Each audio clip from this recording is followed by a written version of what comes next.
Welcome everyone once again. As I said, it's very nice to see, known faces and new participants in the network and in the project. So this is the public session of the Social Mediation in Practice project and of the Social Mediation final conference. So it's very important for us that you are with us, and we thank you very much for this. We thank our speakers, our trainers, our discussants for having accepted the invitation, and of course our founder, the British High Commission, for their support throughout and their encouragement. So thank you very much for this. As you can see, we have a hybrid attendance as the purpose of today's conference is to reflect collectively and exchange expert views and practices, engaging with stakeholders in an inclusive environment. So we have the participants to the workshops who have been trained on social mediation, and we have decided to open up to also other experts so that we could start the network on good grounds. I am a professor of European law and reform. I'm the head of the Law School of Euclid Cyprus, but I'm also the founding member of iClaim. So I'm very happy to have managed to bring the two together and to have excellent colleagues working with me at both institutions. iClaim is a social enterprise vehicle that promotes social justice for all. It is our pleasure to reflect on the work that was accomplished to date in this project in 2019 and 2020. Social mediation is a conflict resolution tool. It is a process for creating and repairing social bonds, leading to peaceful resolutions of conflicts in daily life, in which an impartial and independent party seeks, by organizing exchanges between persons and institutions, to help them to improve a relationship or to resolve a conflict opposing them. So social mediation places the parties and their groups and communities at the forefront of the conflict determination, resolution, and rehabilitation. So it is an instrument to empower people. To this end, it embraces democratization and socially supportive practices, such as guidance, co-use, co-interpretation, and of course, soft skills such as empathy. In the context of a divided island like Cyprus, given the location of Euclid Cyprus and iClaim in Pila being a mixed village near the UN buffer zone, we think that this setting provides a unique opportunity to develop social mediation with contested Cypriot communities here and elsewhere. The project aims at building capacity and networks locally, but also across the island more generally. The organic and adaptable nature of social mediation means that it can be used in a variety of pre-, current, and post-conflict settings, such as disputes and collision between migrants and locals, school environments, local communities, and more. The multicultural social reality of Cyprus today, along with the ongoing division of the island, provide a unique opportunity for social mediation to become a collaborative tool between the different contested communities and vulnerable groups in Cyprus. And of course, unfortunately, the turbulences of the coronavirus pandemic are an example of the tensions which social mediation can help to ease. And this is something the participants to this morning sessions and earlier session have had time to think about. So we are really trying to find ways to engage with people around the COVID-19 crisis and what it meant for the everyday life, what obstacles it has created, and how we can help them to diffuse those obstacles, even if some of them remain physical. After having spent the last year training a wide range of actors and stakeholders across the island, and reflected today with all the participants to the trainings on an action plan for social mediation in Cyprus, we are now looking on calling on all interested parties to join us into the network of social mediators for Cyprus and beyond. We thank the British High Commission for encouraging participation across the divide and from a diverse pool of professionals working and volunteering with vulnerable groups and communities, such as educators, social workers, coaches, activists, and so on. We would also like to explore together the linking of the newly launched network of social mediators with similar networks in the UK and the rest of Europe for the creation of structural synergies. So I would be happy to speak with anyone who has any idea about this. On this note, I'm very happy to welcome Deputy High Commissioner Ian Whitting for his address. And I would also like to wish everyone an enjoyable session and fruitful conclusions of today's conference. Please do let us have your details to participate to the network. Thank you very much. Ian. Thank you very much. Can you all hear me? Yes, we can. Perfect. You can. Great, great. Stephanie, thank you. Thank you for those extremely eloquent words about the project and about social mediation in general. I certainly can't match them, but it's certainly worth, I think, stressing some of the main points. But first of all, I would just like to thank you, everyone, the organisers and the participants, for sticking at it this year. I think you've all shown great resilience in what has been a very difficult time for all of us. As you know, this conference was supposed to take place earlier before our world was turned upside down by COVID-19. And the fact that we're doing it, I think, again, demonstrates the determination of people who are here to make this concept work and to take it to the next level.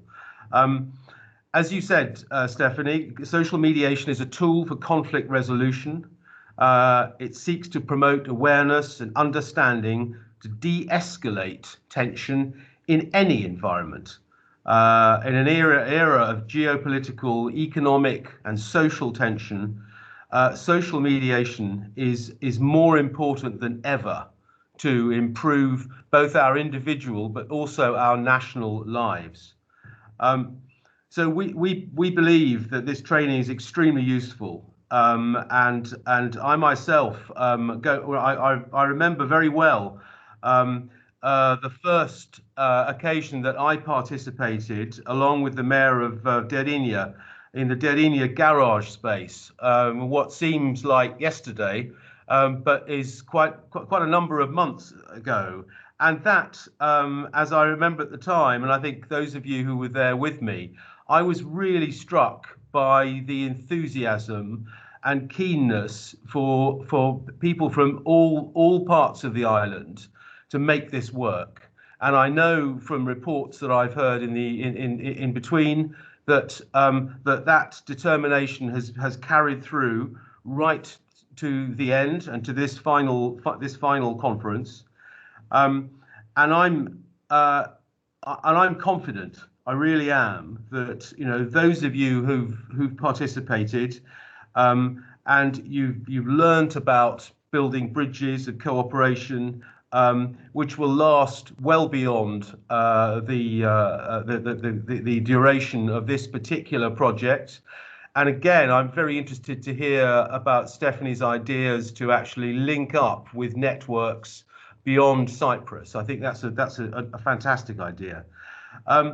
So really, again, just to say, we in the High Commission are absolutely delighted to have been involved in this.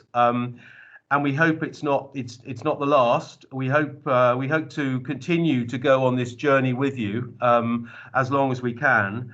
And just finally, to say how much, again, I admire you all for committing so much of your time to an ideal, to a notion, to a concept that is absolutely critical in the world today.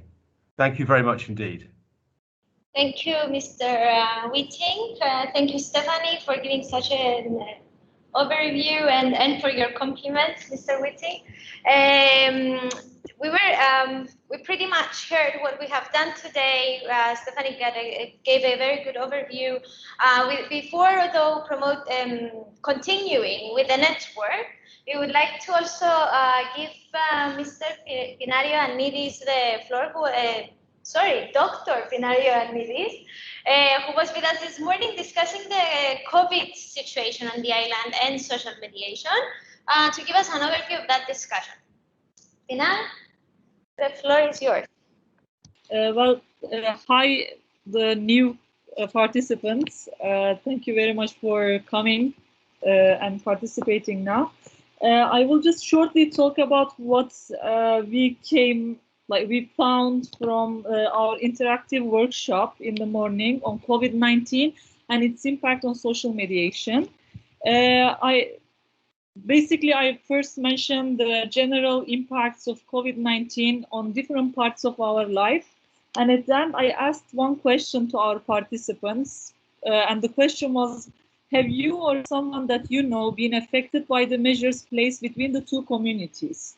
And how were these people affected? And I will go back to what we found. I just took a picture of it. And participants mentioned that some of their family members wanted to visit the other community and they couldn't. Another person mentioned that some people were having difficulty in receiving their payments from their work on the other community. Some mentioned that their company or institution had to split the employees to two, and some of the employees needed to work while some couldn't, or they needed to do the work that wasn't actually their job before. Some mentioned that a lot of people that they knew were fearing losing their jobs. Some also mentioned that the people who were able to work were burdened of overloaded basically with more work that they weren't doing before because they needed to take their colleagues' jobs. And one participant mentioned that because she is living in the community that her family is not in, her family had separated and they weren't able to visit each other. Some mentioned that they lost their jobs because they couldn't go to their work on the other community during the times that COVID put lockdown. I'm so sorry. I feel like I'm repeating myself, but they are not actually the same things. The last point was that because some people were living in this community or the other, and they had jobs or some kind of health treatment in the other community, they weren't able to access their house or their healthcare treatment unless they were in quarantine for 2 weeks in the other community. So they didn't have access to their own house, and they couldn't, basically they lost their accommodation. And after talking about these consequences, we also talked about the solutions and what could have been done. Basically my question was that what alternative solutions could we have provided to avoid these issues that we just talked about. And the participants mentioned that we could have actually provided access to the other community with a supervision. So like a person would supervise the person or the family who is crossing to the other community. That was one of the suggestions. The other one, solution that was mentioned that is that we could have worked from home, or we could have transitioned the jobs as we are doing now, like we could have had online work, because that person mentioned that COVID-19 is the is part of our life now, and we need to actually continue the way that we are living right now. Another person mentioned that individuals, let's say leading individuals can assign some people from each community to take actions on behalf of the people who are affected. And the last point was that, sorry, I'm trying to read my notes. Oh, we could have actually had a unified lockdown measure for 2 communities. So that was all. I wanted to actually talk about the stakeholders for these alternative solutions. We didn't have time, but after me, Katerina and Nadia took the took the session further, and I hope they were able to talk while I was on my way home. Thank you, Pinar, for giving us an overview on this very, very current topic. Now I will invite Katerina to give an overview on the launch of the network, and you want to mention the day first? We've done this. So yes, I'm happy with that. So then after that, we will be happy to receive any comments, feedback, questions you may have. Both from those who are here and those who are online, and those who were not able to join us from the morning and may want some updates. Can I speak from here? Can everyone hear me properly? Yes, thank you, Stephanie. What we have done today is there is no microphone on this computer. So there. Yeah. Okay.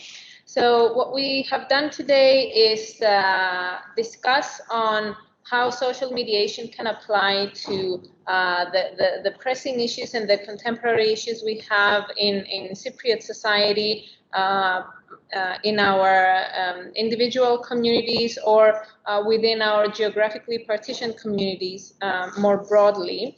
Both the online trained social mediators and the ones that were here physically were able to draft a lot of different action points and clear objectives that could take the network forward. Now I can in fact share some of these points in if I can technically figure it out. Yes, it's over there.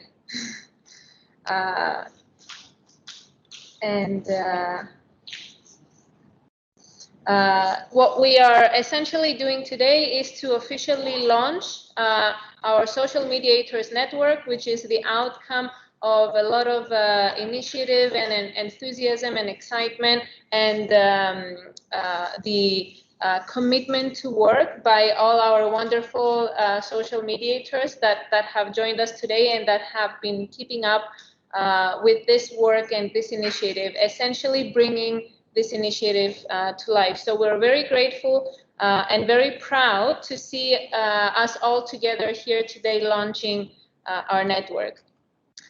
Throughout the day, we have drafted a number of objectives, these were essentially overcoming the difficulties of being a social mediator, what practically becomes a challenge for applying social mediation, which could be the bias, the equality of the parties, authority support in case of organizations and professional environments, or even authority support politically. Another objective was that was identified was providing opportunities for practice and ongoing learning for the members of the Social Mediators Network, and more long-term objectives and wider objectives were awareness raising towards key stakeholders. So we aim to reach out to authorities, to civil society, to individuals, different communities throughout the island, and to youth as a specific segment of the society in particular, and raise awareness on the benefits of social mediation, but also on how social mediation can be applied. So raising awareness can happen through different events, can happen through different trainings, but also through the wider objective, which is our last objective, to promote the culture of social mediation as a practice that can prevent and reconcile conflict at any scale, whether it acts as a standalone tool or whether it acts as a complementary mechanism to other forms of conflict resolution, either socially, politically, economically, within our family circles or whatnot. For our network, the next steps are to have a follow-up email for all social mediators and extend any contributions that we might have missed. Make sure that we communicate all the outcomes and the findings and the suggestions that were developed here today and exchanged. We want to have a WhatsApp group for continued short-term communication, but also to try and provide a network platform as a mobile application for long-term communication, more visual communication, and more comprehensive communication for the exchange of ideas and future synergies. And last, we have put down a face-to-face or blended, if needed, meeting in February 2021, where we finalize an action plan, the network structure, and its upcoming activities. So essentially, these would be the outcomes of today. And again, we are very proud to see our social mediators network launch, always with the support of iClaim and UCLAN Cyprus in terms of coordination and resources, and obviously with the generous support of the British High Commission.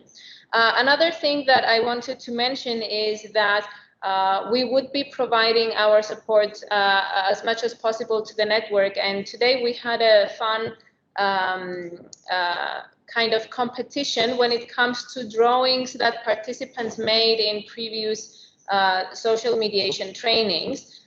These drawings depicted what social mediation meant visually, and we asked participants to vote for their favorite out of all the trainings. We didn't mention what that was about, but I guess now we are able to say that what we were aiming for is to take the most popular drawing or drawings and use that as an inspiration for a potential visual or logo for the network. So we're definitely taking this initiative forward, and we're definitely continuing to provide our support to the members of the network. Katerina, can we see the drawings? Do you have them in the room? These are the tools we need. We can't see, too far from the camera. I tried to provide this to a designer, a graphic designer, to potentially make a logo out of it. And this is kind of representing for us the stand that everything comes from the whole group. And we really take that very seriously, and we really need feedback. I don't know if that's clear to the camera, so. No, it's still small, but okay. I need to double check. So, with this, we were wondering whether there are any questions, primarily by those who are online and were not with us today. Ian would like to speak. Yes, hi. Can you hear me? Yes. Yeah. I was just wondering why you've decided to wait until February next year for your meeting, and not have it rather earlier, while people are still glowing with enthusiasm after the current project. But as I say, I'm sure there may be all sorts of administrative reasons, but I'd just be interested to know. Thank you.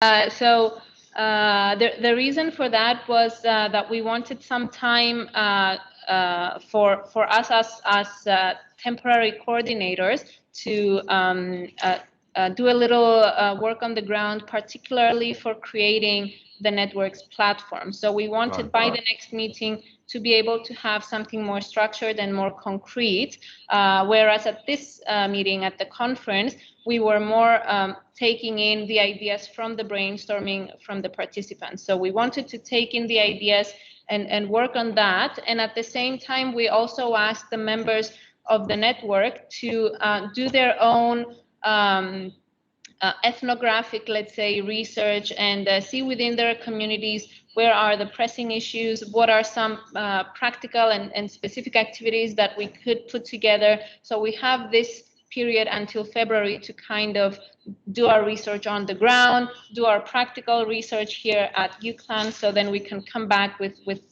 more concrete information and more able to move forward. Great, thank you, Nadia. That's a really clear explanation. Thanks. Yeah, no, that sounds good. It's important to clarify that we will not be elected results at dormant until February. We are already going to keep in touch, exchange information on this, but following these first months of exchanges, we will be more better ready to make some long-term plans, we hope, in February. Yes. Thank you for the question. Any other comments or anything from the participants here? Stephanie, did you want to add anything? Yes, thank you. I wanted to ask the ladies, because as everybody can see, you are the creators of all this. I wanted to ask you whether you have thought about it with the participants, whether you would like to enrich the already existing social mediation platform that we have, or whether you want to create a new platform with perhaps interactive tools. Well, what we discussed, and thank you for this question, was both to look into using the website as a platform, but then most of the participants agreed that a mobile application would be more user-friendly and more interactive for everyone to keep in touch and be able to see a basic profile of the other members that are logged in, potentially have direct communication with other members without having central communication by us as coordinators. So it would make things easier. Of course, we would need to look into the details of that more practically and then come back to the team with details. We want to thank Pinar once again for her contribution this morning and the very interesting take on COVID-19 and what was summarized in this afternoon session. Essentially, what we mentioned was that a lot of things can go downhill if we don't have appropriate communication, and that's where social mediation comes in. Even in the most controversial or sensitive political matters, we could apply this tool and try to ease people's communication and the coordination of everyday activities such as free movement across the island. So thank you for that, Pinar. And thank you to all the participants.